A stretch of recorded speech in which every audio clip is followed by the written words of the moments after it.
Hey, I'm Doug from Worship Musician Magazine, and welcome to the companion video for our Worship Guitar Hybrid Rig Book feature in the May issue of the magazine, which you can read via the link right there. All right, first of all, what is a hybrid rig book? Well, a rig book is like a puzzle where each individual piece plays a part in the bigger picture. They've got to work together to get a great sound, which is kind of the whole concept of a rig book. All the components working together in harmony, if you will. All right, hybrid. What exactly is a hybrid rig book? Well, the concept is I've taken a bunch of this new gear, the new Fender pedals, the OMEC teleport, and the Line 6 Powercabs, and I've put them together to create a rig book where all these pieces of new gear really work well together to complement one another. All right, who is this video for? It's primarily for worship guitar players, but not just for what they do on Sunday, because let's face it, most worship musicians don't just make music at church. And if you don't actually play at church, you're invited to hang out too, because again, this is a bunch of really cool new gear being used in some really cool new ways. Again, the concept of a hybrid rig that allows us to use the Fender pedals, the teleport, the Powercab in combination with Pro Tools plugins.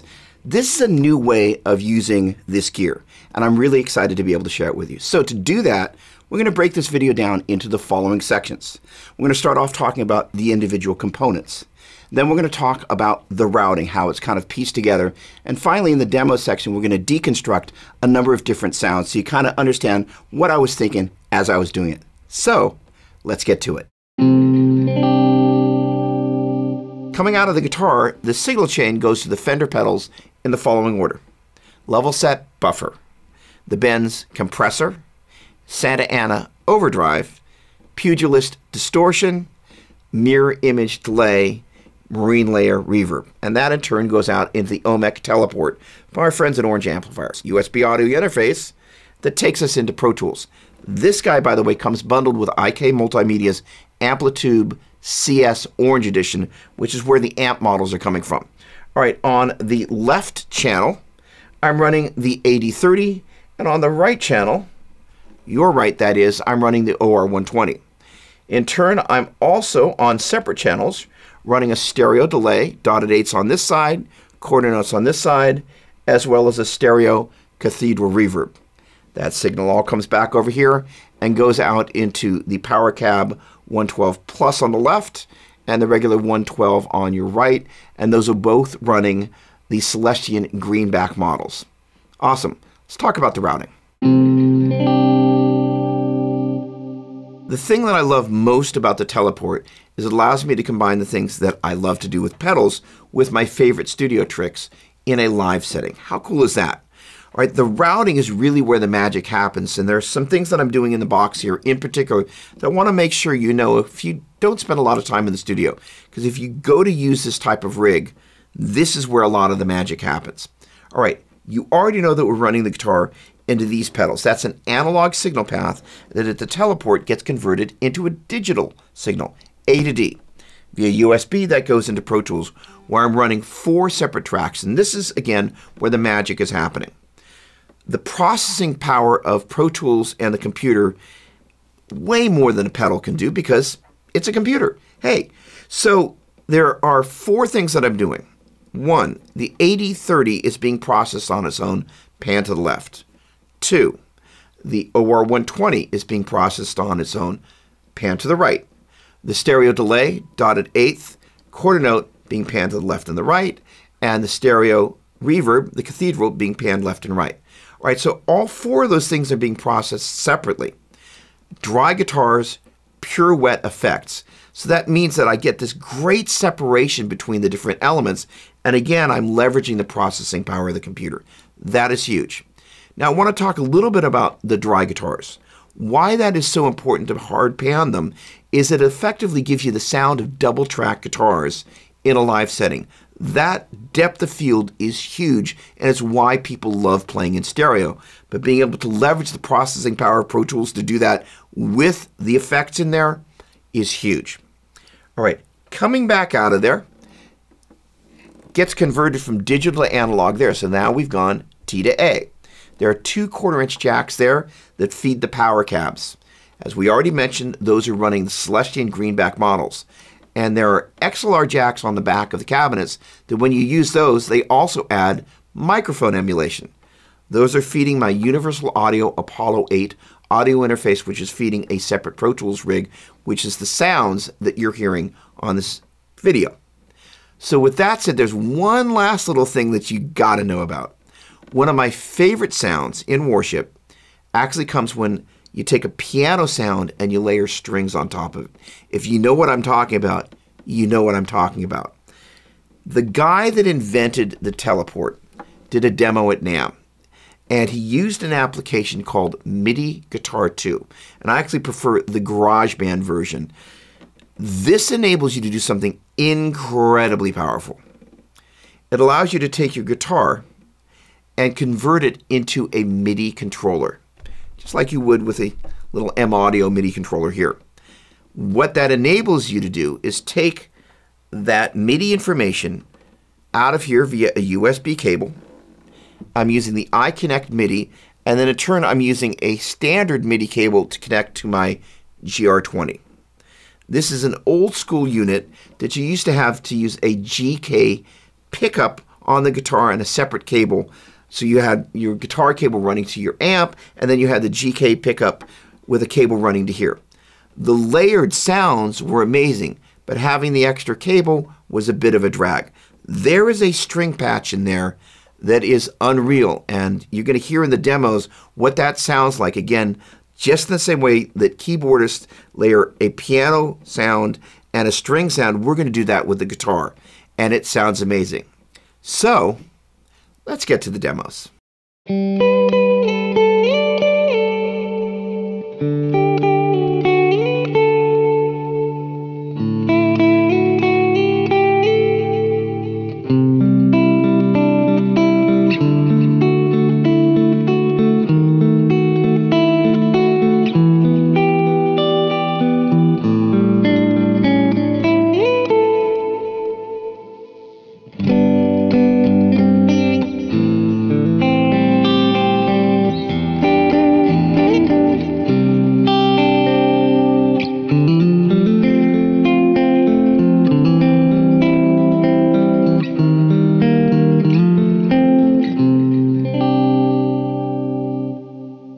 Couple of things I think you're going to want to know about that demo before we move on to the next one.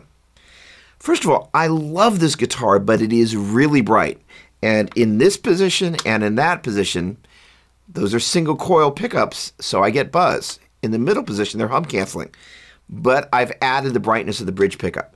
Fortunately, the Fender level set buffer is a perfect pedal for addressing the disparity between different instruments. One that's super bright versus maybe you pick up a Les Paul immediately after this and you've gone in opposite extremes. This pedal is phenomenal. If you spend a lot of time switching guitars, you got to know about this. It's got a level control and a high frequency control. And between the two of those, you still maintain the character of the instrument, but you can kind of balance them out very easily without having to go to any of these other pedals. Speaking of the other pedals, for that particular demo, I was using the level set buffer, the Benz compressor, the mirror image delay, and the marine layer reverb in combination with the stereo delay and reverb inside Pro Tools. Moving on.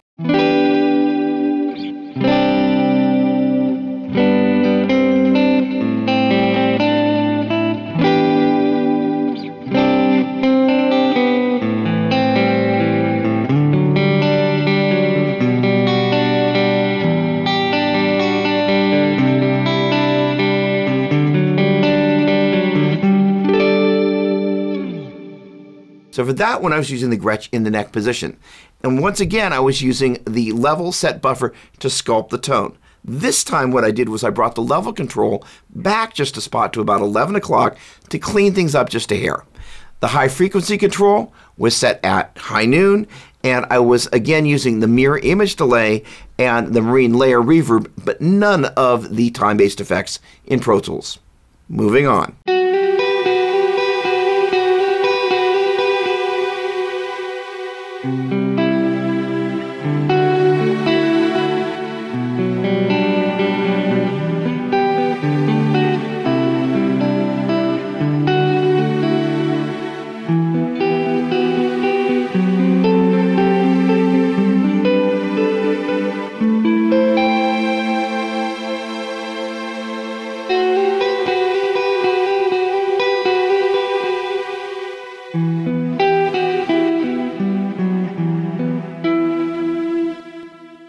So that one obviously added the strings via the GR20. That's an absolutely amazing sound, and in addition to the GR20 for the strings, I had pretty much everything else on except for the Santa Ana overdrive and the Pugilist distortion. Generally speaking, a clean guitar blended with the strings will work a little bit better for that type of ethereal sound. Now, a couple of things to keep in mind in terms of the performance of that. Generally speaking, I find this thing responds to whatever I hit hardest, that is to say, with the most velocity. So what I'm trying to do is hit the bass note a little bit harder than I hit the treble notes. That is to say, if you thought about like a piano bass note, and then as I play the melody, I'm playing the melody a little bit softer, so that way the strings are tracking this more than they're tracking the right hand. You can still hear them moving around with the right hand, but I try and keep them out of the way of the melody because of the way they kind of start and stop with the sustain. All right, one other very important thing. I'm using the teleport here in combination with the laptop and the GR20. But you could do something very similar using an iPad or an iPhone or an Android. What's really cool is via these very readily available adapters, they're basically called camera kit adapters, you can use soft synths and MIDI Guitar 2 inside your iPad. And the guy that invented this, Danny Gomez, he's rather a genius, and the idea of being able to use it on all these different devices without having to install any kind of a driver is awesome. So again, keep in mind, if you love that sound, you don't have to have all this stuff to make that happen. You could use MIDI Guitar 2 and some sort of soft synth with a string patch on an iPad, and boom, you'd be ready to rock. All right, let's get to the next demo.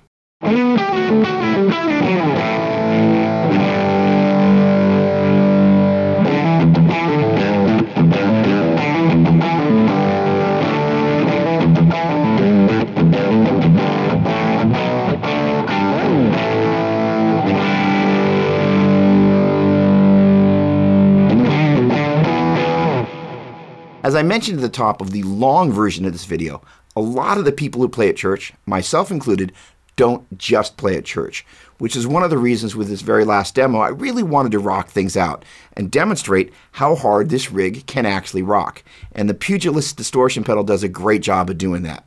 All right, I'm doing a couple of unique things with this demo that I want to tell you about. First of all, the level set buffer, I've got the level at 2 o'clock, which is the hottest I've run it, so I can get a little extra juice running through the signal chain.